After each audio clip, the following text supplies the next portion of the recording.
Testimonials can absolutely help financial services firms build credibility. They can support SEO, they can support answer engine optimization, they can even help prospects feel a bit more confident before they ever schedule a meeting with you. But here's the problem. A lot of firms treat testimonials like a decoration.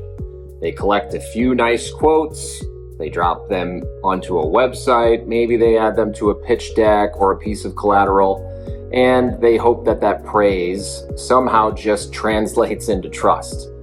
But praise itself is not the strategy here. Proof is.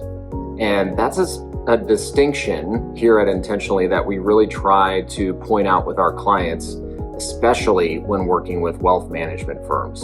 The SEC's marketing rule, which has just more recently had a couple updates made to it, gives firms more room than ever to use testimonials, endorsements, third-party ratings, and a number of other things that they've had in the past. But the recent regulatory focus is also a reminder that this isn't just a free-for-all strategy.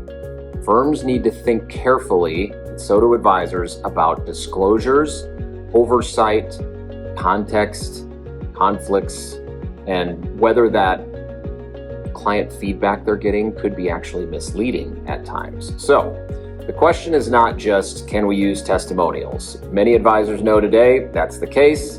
The better question is, how do you use client testimonials and client feedback in a way that's credible, it's compliant, yes, and it's more importantly, strategically connected to the message that you want to market and that you want others to understand. So we're thinking a lot about this right now, especially at Intentionally, because we're in the middle of the year. We're doing our NPS surveys to our own clients. We always ask them twice a year. And yes, the score does matter itself. It's a key metric, a key KPI, but the score is not the only value here. The real insight is the language behind the score. It's the feedback you're getting. What do clients say they value most? Where do they say that you've helped them in maybe the last 6 months, the last 12 months? What words do they use to describe the experience? Sometimes those emotion-based words can really be powerful in leveraging going forward. What themes tend to show up time and time again? That's where all of this client feedback is a bit more than just a satisfaction metric. It becomes messaging intelligence. And this is the way we coach firms to think about testimonials, to think about client feedback. First, out of 3 steps.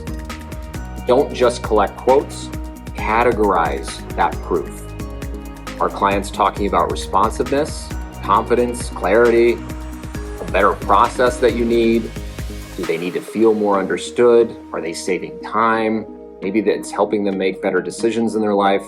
Those themes tell you what your firm is actually known for.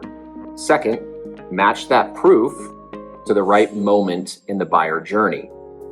Testimonial about trust might belong on your homepage, whereas a quote about responsiveness, that might belong somewhere on a service model piece of collateral that you put together. A comment about complexity, that might belong to a certain niche on your website page for retirees or business owners, but don't put that praise everywhere. Ensure that you have a place for that proof where it helps answer a specific question or a specific concern. And then third, ask for feedback consistently. Develop a process here. Review it with marketing and of course compliance. Identify what can be used publicly, but then figure out what should stay internal. What should inform your messaging, your service model, even your content strategy throughout the year. Because the biggest opportunity is not simply getting a nice glowing quote.